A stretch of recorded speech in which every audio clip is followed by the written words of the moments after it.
তুমি আমাদের উপরে রহমত নাজিল করো আল্লাহ।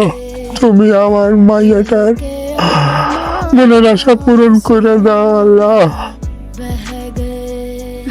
আসসালামু আলাইকুম। জি ওয়ালাইকুম সালাম। আমার একটা ইন্টারভিউ ছিল, যদিও লেট হয়ে গেছে, একটু চেক করবেন টাইম আছে কিনা। নাম কি? জি মায়া। রিটেনে তো আপনার হাইস্ট এসেছে।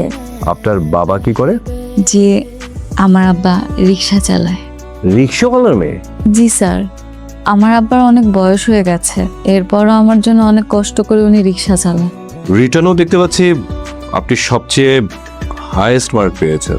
আপনি এক কাজ করুন, যত দ্রুত সম্ভব 3 লাখ টাকা ম্যানেজ করে অফিসে 3 দিনের মধ্যে জমা দিয়ে দিন। আপনার চাকরি বুঝিয়ে নিন আপনি।